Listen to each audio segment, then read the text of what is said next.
Good morning students. आज हम मूल अवधारणाएं देखेंगे समाजशास्त्र की। समाजशास्त्र की मूल अवधारणाओं में हम समाज, संस्कृति, समुदाय, समिति, संस्था, इन सबको लेते हैं। तो आज हम इन मूल अवधारणाओं में देखेंगे समाज की अवधारणा। समाज किसे कहते हैं? समाजशास्त्रियों ने जब समाज का अध्ययन किया तो किन किन चीज़ों को इसमें सम्मिलित किया। तो समाजशास्त्र में हम बेसिकली समाज का अध्ययन करते हैं। तो हम देखेंगे कि समाज क्या है। तो हम सबसे सर्वप्रथम मैकाइवर को देखेंगे। मैकाइवर एवं पेज मानते हैं कि समाज सामाजिक संबंधों का जाल है। तो इन्होंने समाजशास्त्र की जो मुख्य विषय वस्तु मानी उसे समाज माना और समाज में सामाजिक संबंधों का माना है। इनका कहना है कि समाज सामाजिक संबंधों का जाल है जो सदैव परिवर्तनशील होता है। तो इस परिभाषा में हम देखेंगे कि उन्होंने किन तत्वों पर बल दिया। तो पहला है व्यक्तियों की बहुलता, दूसरा व्यक्तियों के मध्य अंतःक्रिया और तीसरा सामाजिक अंतःक्रिया से उत्पन्न अंतः संबंध। इसे उन्होंने अपनी परिभाषा में इन तीन तत्वों को उन्होंने प्रमुखतः शामिल किया है। फिर हम देखते हैं कि लापियर कहते हैं कि समाज मनुष्यों के समूह का नाम ही नहीं बल्कि ये मनुष्यों के अंतः संबंधों की जटिल व्यवस्था है।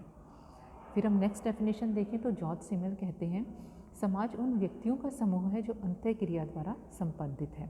तो इन परिभाषाओं में हमने देखा कि जैसे सिमेल की है, लापियर की है, मैकाइवर एवं पेज है, इन्होंने समाज को अंतःक्रिया, अंतः संबंधों या सामाजिक संबंधों के इर्द गिर्द ही माना है। र्यूटर के अनुसार समाज एक अमूर्त धारणा है जो एक समूह के सदस्यों के मध्य पाए जाने वाले आपसी संबंधों की संपूर्णता का बोध कराती है। फिर हम देखते हैं स्पेंसर ने कहा सर्वश्रेष्ठ समाज वह होता है जो व्यक्तियों पर न्यूनतम नियंत्रण रखता है।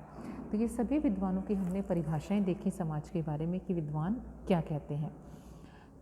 तो मैकाइवर एवं पेज की परिभाषा यदि हम देखें तो वो कहते हैं कि समाज रीतियों एवं कार्यविधियों के अधिकार एवं पारस्परिक सहायता के अनेक समूहों तथा उनके विभाजनों, मानक व्यवहार के नियंत्रण और तथा स्वतंत्रताओं की व्यवस्था है। यह सामाजिक संबंधों का जाल है और सदैव परिवर्तित होता रहता है। तो हम देखें कि ये सभी तो हमने परिभाषाएं देखी। अब हम समाज की विशेषताओं की बात करते हैं। यदि हम मैकाइवर एवं पेज की परिभाषा के आधार पर समाज की विशेषताएं देखें तो पहली विशेषता है रीतियाँ। रीतियों से तात्पर्य समाज के स्वीकृत तरीकों से है। इसका क्षेत्र खान पान, उठना बैठना, बोलना चलना, पहनना कुछ भी हो सकता है। रीतियाँ व्यक्ति के व्यवहार की गाइड की तरह हैं जो उसे बताती हैं कि कब कहाँ क्या करना है। रीतियों से ही व्यवहार तथा संबंधों में निश्चितता आती है। जैसे यह रीति है कि हिंदुओं में पुत्र पिता को प्रणाम करेगा या विवाहित स्त्री सिंदूर लगाएगी। द्वितीय उनकी परिभाषा में हमने देखा कार्यविधियाँ या कार्य प्रणालियाँ। सभी समाजों में कार्य करने के कुछ तौर तरीके होते हैं तथा उन्हीं तौर तरीकों के माध्यम से समाज व्यक्ति को इच्छाओं या लक्ष्यों की पूर्ति के लिए प्रोत्साहित करता है। कार्य प्रणालियों की इसी सुनिश्चित व्यवस्था को संस्था कहते हैं। समाज अपने सदस्यों से अपेक्षा करता है कि वे मान्यता प्राप्त कार्य प्रणालियों के द्वारा ही अपनी इच्छाओं की पूर्ति करें। जैसे यौन आवश्यकताओं की पूर्ति के लिए विवाह करें, ना कि वेश्यावृत्ति। आर्थिक आवश्यकताओं की पूर्ति के लिए नौकरी या रोजगार करें, ना कि चोरी। समाज में सभी प्रकार की आवश्यकता की पूर्ति के लिए निश्चित कार्य प्रणालियाँ होती हैं, परंतु ऐसा नहीं है कि कार्य प्रणालियाँ सार्वभौमिक हों। यह समय, स्थान तथा संदर्भ के साथ बदलती हैं। इन्हीं कार्य प्रणालियों में अंतर के कारण ही एक समाज दूसरे समाज से अलग दिखाई देता है। तीसरी विशेषता यदि हम उनकी परिभाषा में देखें तो अधिकार है। समाज के सभी क्षेत्रों में अधिकार की एक निश्चित व्यवस्था होती है। जैसे घर में पिता, ग्राम में मुखिया, राज्य में सरकार आदि।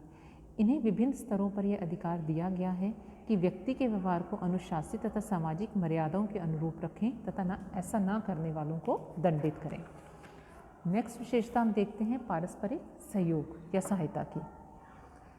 किसी भी समाज की निरंतरता तथा स्थायित्व इस बात पर निर्भर करती है कि उस समाज के सदस्यों के बीच पारस्परिक सहयोग कितना है। पारस्परिक सहयोग जितना सुदृढ़ होगा, समाज उतना ही स्वस्थ होगा। बिना सहयोग के समाज की कल्पना भी नहीं की जा सकती। यह किसी भी समाज का आधार होता है। इसका यह अर्थ कदापि नहीं निकालना चाहिए कि समाज में संघर्ष नहीं होगा। नेक्स्ट है समूह एवं विभाग। समाज कोई अखंड व्यवस्था नहीं है। इसके छोटे छोटे बड़े विभाग और उपविभाग हैं। अगर ध्यान से देखें तो समाज के अंतर्गत ना जाने कितनी इकाइयाँ हैं, जैसे परिवार, पड़ोस, ग्राम, नगर, प्रांत, राष्ट्र, समूह, संस्था आदि। ये सभी आपस में जुड़े हैं, इनकी संबद्धता से ही समाज बनता है। नेक्स्ट विशेषता हम देखेंगे मानव व्यवहार के नियंत्रण। किसी भी समाज के अस्तित्व के लिए अनिवार्य है कि उसके सदस्यों का व्यवहार नियंत्रित तथा मर्यादित हो। ऐसा नहीं है कि स्थिति में विचलन, अपराध, अव्यवस्था फैल जाएगी तथा समाज नष्ट हो सकता है। समाज इसके लिए प्रशस्तियों की विस्तृत व्यवस्था रखता है। समाज सदस्यों द्वारा अनियंत्रित व्यवहार करने की स्थिति में उसे दंडित करता है। समाज में नियंत्रण दो प्रकार के होते हैं, औपचारिक नियंत्रण तथा अनौपचारिक नियंत्रण। नेक्स्ट हम देखते हैं स्वतंत्रताओं की व्यवस्था है। समाज मात्र मानव व्यवहार को नियंत्रित ही नहीं करता बल्कि अपने सदस्यों को पर्याप्त स्वतंत्रता भी देता है। इससे सदस्य आवश्यकता अनुसार नए रीति रिवाज विकसित कर सकते हैं। समय के साथ परिवर्तनीयता से समाज और सुदृढ़ होता है, इसलिए समाज अपने सदस्यों को स्वतंत्रता भी देता है। इस प्रकार हमने मैकाइवर एंड पेज के विश्लेषण में देखा कि समाज का आधार रीतियाँ, कार्यप्रणालियाँ, अधिकार, पारस्परिक सहयोग, समूह, उनका विभाजन, मानव व्यवहार के नियंत्रण, स्वतंत्रताएं और व्यवस्थाएं हैं। इन्हीं आधारों पर मनुष्य एक दूसरे से संबंध स्थापित करता है। संबंधों के इन्हीं ताने बाने को मैकाइवर और पेज समाज की संज्ञा देते हैं। अब हम समाज की जनरल विशेषताओं की बात करते हैं। पहली ये समाज एक अमूर्त धारणा है। अमूर्त क्या हो गया कि हम देखते हैं कि समाज संबंधों का जाल है। संबंधों को देखा जाए तो हम उसे देख नहीं सकते या महसूस नहीं कर सकते, इसका अनुभव ही कर सकते हैं। अगर हमसे कहा जाए कि समाज को दिखाओ या संबंधों को दिखाए तो हम नहीं दिखा सकते, तो इसलिए समाज को अमूर्त कहा गया। जैसे र्यूटर कहते हैं कि समाज एक अमूर्त शब्द है। र्यूटर ने किस पे जोर दिया? समाज की अमूर्तता पे जोर दिया। दूसरा हम विशेषता देखेंगे कि समाज में एकता, समरसता, सहयोग, संघर्ष साथ साथ चलते हैं। समाज का निर्माण सदस्यों के सहयोग मात्र से नहीं बल्कि संघर्ष से भी हुआ है। सामाजिक जीवन के लिए सहयोग महत्वपूर्ण है। यह सहयोग प्रत्यक्ष तथा परोक्ष दोनों हो सकते हैं, जिससे समाज निर्मित होता है। बिना सहयोग के समाज की कल्पना भी संभव नहीं है, परंतु समाज में संघर्ष भी विद्यमान है। हितों, विचारों, उद्देश्यों आदि में विरोधाभास के कारण सदस्य आपस में संघर्ष भी करते हैं। इससे समाज नष्ट नहीं होता। नेक्स्ट विशेषता हम देखेंगे समाज में पारस्परिक जागरूकता पाई जाती है। किसी भी सामाजिक संबंध के निर्माण के लिए आवश्यक है कि सदस्यों को एक दूसरे के अस्तित्व का आभास हो। बिना इसके दो व्यक्तियों द्वारा अंतःक्रिया के लिए प्रेरित होना संभव नहीं है। वे एक दूसरे को प्रभावित तभी करेंगे जब वे एक दूसरे को पहचानेंगे। इसे ही पारस्परिक जागरूकता कहते हैं। मात्र भौतिक या शारीरिक रूप से एक दूसरे के समीप होने मात्र से सामाजिक संबंध नहीं बनते। सिनेमा हॉल में बैठे लोग शारीरिक रूप से एक दूसरे के समीप होते हैं, परंतु पारस्परिक जागरूकता के अभाव के कारण सामाजिक संबंध का निर्माण नहीं कर पाते। नेक्स्ट हम देखेंगे समानता तथा विभिन्नता। समाज में जहाँ सदस्यों के विचार, लक्ष्य आदि में समानता पाई जाती है, वहीं विभिन्नताएं भी देखने को मिलती हैं। समानता से तात्पर्य सदस्यों में समान दृष्टिकोण से है। समानता संगठित न होकर कार्य करने की प्रेरणा देती है। गिडिंग्स इसे समानता की चेतना कहते हैं।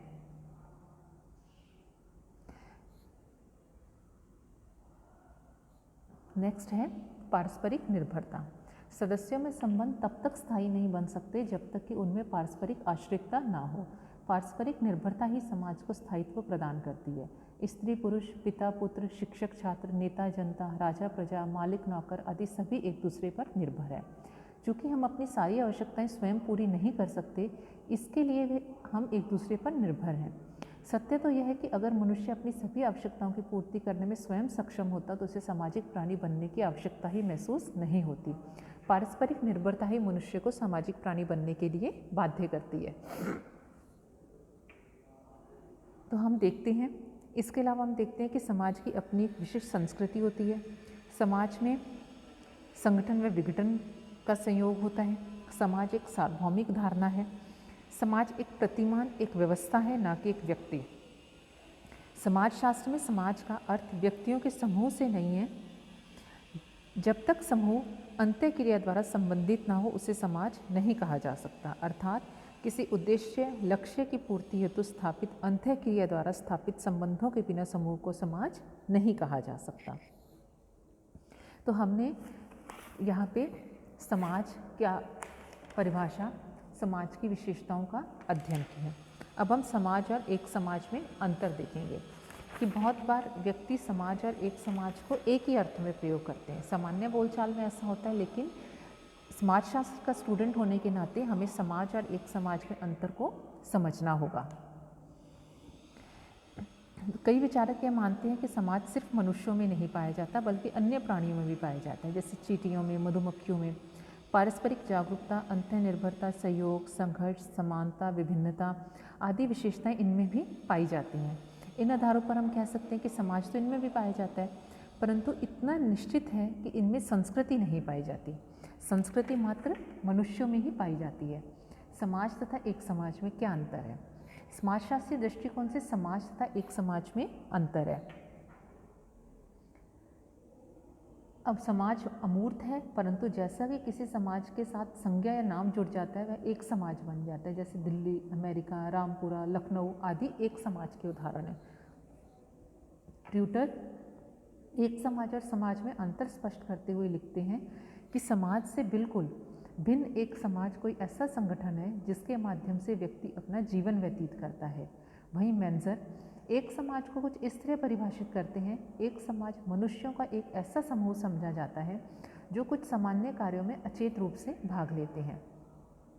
इस प्रकार कहा जा सकता है कि समाजशास्त्रीय दृष्टिकोण से समाज तथा एक समाज में व्यापक अंतर है। जहाँ समाज संबंधों का जाल है, वहीं एक समाज व्यक्तियों का समूह है जो निश्चित उद्देश्यों से एक दूसरे से जुड़े रहते हैं। तो हमने देखा कि समाज क्या है, समाज अमूर्त है, तो एक समाज क्या है, मूर्त है। उसे आप दिखा सकते हो लेकिन आप समाज को नहीं दिखा सकते। दूसरी, अगर हम इनमें अंतर देखें तो समाज अधिक विस्तृत और व्यापक क्षेत्र है समाज का, जबकि एक समाज का, समाज के भीतर ही हमें अनेक एक समाज देखने को मिलते हैं। समाज का कोई निश्चित भूभाग या सीमा नहीं होती, जबकि एक समाज के एक निश्चित भूभाग होता है। समाज का विकास स्वाभाविक रूप से होता है, जबकि एक समाज सचेतन प्रयास का परिणाम होता है। समाज सामाजिक संबंधों का जाल है, जबकि हम एक समाज देखते हैं कि यह व्यक्तियों का एक समूह है। समाज की सदस्यता अनिवार्य है कि जिस समाज में आप रहते हैं, आप चाहे नहीं चाहें आप उसके सदस्य माने जाते हैं, जबकि एक समाज की सदस्यता ऐच्छिक है। आप चाहें, अगर आप दिल्ली को एक समाज मान रहे हैं, आप चाहें दिल्ली में रहें या ना रहें, ये आपके ऊपर डिपेंड करता है, जबकि समाज में ऐसा नहीं है। तो हमने समाज और एक समाज में अंतर देखा। इसी में अब हम आगे देखते हैं कि समाज और एक समाज का क्या है। तो व्यक्तियों के एक समूह के रूप में समाजशास्त्रियों द्वारा उल्लेखित परिभाषा एक समाज की है। जैसे जब हम भारतीय समाज तथा पश्चिमी समाज जैसे शब्दों का प्रयोग करते हैं तो हमारा मंतव्य भारत या पश्चिम के जन समूह की विशेषताओं को इंगित करना होता है, जो कि एक समाज है। इन जन समूह विशेष को हम समाज नहीं कहेंगे, क्योंकि समाज तो सामाजिक संबंधों का अमूर्त जाल है, व्यक्तियों का मूर्त समूह नहीं। जहाँ हम व्यक्तियों के मूर्त समूह की बात करते हैं वो हमारा एक समाज हो गया, और जब हम उसका सामाजिक संबंधों की अमूर्तता के संबंध में हम बात करते हैं तो वो हमारा हो गया समाज की अवधारणा की।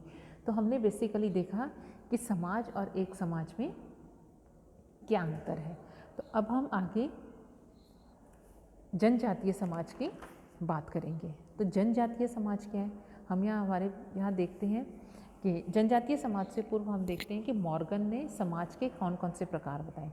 मॉर्गन ने 3 प्रकार बताए हैं: आदिम समाज, बर्बर समाज और सभ्य समाज। ये समाज के विकास की 3 अवस्थाएं मॉर्गन मानते हैं। वहीं हम देखें अगस्त कॉम्टे, जिन्हें हम समाजशास्त्र का जनक मानते हैं, जिन्होंने सर्वप्रथम 1838 में समाजशास्त्र शब्द का प्रयोग किया था। तो इन्होंने समाज के विकास की अवस्था में क्या माना? आखेटक समाज, पशुपालक समाज, कृषक समाज और औद्योगिक समाज। पहले हमने मॉर्गन की देखी थी, आदिम समाज, बर्बर समाज और सभ्य समाज। और अगस्त कॉम्टे ने कितनी बताई? 4 बताई: आखेटक समाज, पशुपालक समाज, कृषक समाज और औद्योगिक समाज। अब हम देखते हैं जनजातीय समाज। जनजातीय समाज क्या है, तो कुल भारत में अगर हम देखें तो हमारे यहाँ 450 के लगभग जनजातियाँ पाई जाती हैं। जनजातीय गांवों को मिलाकर कृषक समाज बनता है जिसका भूमि से गहरा लगाव होता है। ये परिभाषा किसने दी? आंद्रे बितई ने। आंद्रे बितई क्या मानते हैं कि जनजातीय गांवों को मिलाकर ही हमारा कृषक समाज बनता है। अब जनजातीय लोगों को अलग अलग विद्वानों द्वारा अलग अलग नामकरण दिया गया, जैसे घुर्रे पिछड़े हुए हिंदू कहते हैं, जयपाल सिंह ने आदिवासी कहा, वेरियर एल्विन ने आदिम जाति का नाम दिया, ठक्कर बापा ने आदिवासी समाज कहा, एलपी विद्यार्थी ने गिरिजन कहते हैं। रेडफील्ड ने कृषक समाज को एक अवशिष्ट श्रेणी माना है, अर्थात ग्रामीण भारत में जनजातीय भारत को अलग करने पर जो कुछ शेष बचता है उसे ही रेडफील्ड कृषक समाज की संज्ञा देते हैं। जिन जनजातियों के नाम उनके उत्थान एवं कल्याण हेतु संविधान की अनुसूची में सम्मिलित किए गए उन सबको अनुसूचित जनजाति के नाम से पुकारा गया। आंद्रे बितई ने संथाल, उरांव एवं मुंडा जनजातियों को कृषक समुदाय का श्रेष्ठ उदाहरण माना। आगे हम देखेंगे कि आपके जनजातीय समाज की क्या विशेषताएं हैं। इनका एक सामान्य भूभाग होता है, सामान्य संस्कृति है, अंतर्विवाह का नियम पाया जाता है, काला जादू की प्रधानता रहती है, सामान्य धर्म होता है, भाषा में लिपि का अभाव देखने को मिलेगा, बहुदेववादी धर्म होता है इनका, सामान्य भाषा है, एक विशिष्ट नाम होगा, जनजातीय समाज आर्थिक रूप से आत्मनिर्भर होंगे, सामान्य निषेध पाया जाएगा इनमें, युवा ग्रहों की मान्यता है, स्त्री पुरुषों में आभूषण प्रेम देखने को मिलेगा, भित्ति चित्रों की परंपराएं, और इनका जो आर्थिक व्यवस्था हम देखें तो झूम खेती पर आधारित होती है। तो ये हमने जनजातीय समाज देखा। इसमें आपको जो अध्ययन करना है समाज में, समाज की परिभाषाएं, समाज की विशेषताओं का करना है, क्योंकि कई बार जब आगे आप कॉम्पिटिटिव एग्जाम्स देंगे तो ये पूछ लिया जाएगा कि समाज उन व्यक्तियों का समूह है जो अंत्यक्रिया द्वारा संबंधित है। यह परिभाषा किसके द्वारा दी गई? तो यह परिभाषा जॉर्ज सिमल द्वारा दी गई थी। आपसे ये पूछ लिया जाएगा कि सरल समाज एवं जटिल समाज में दोनों में से किसमें जाति व्यवस्था महत्वपूर्ण होती है? तो सरल समाज है। तो आपसे पूछ लिया जाएगा कि जनजाति को वेरियर एल्विन ने क्या नाम दिया, पिछड़े हिंदू किसने कहा? तो जीएस घुर्रे ने कहा। तो आपको ये सारी जो अध्ययन है आपको करना है, ये आपको इस अकॉर्डिंग करना है। धन्यवाद।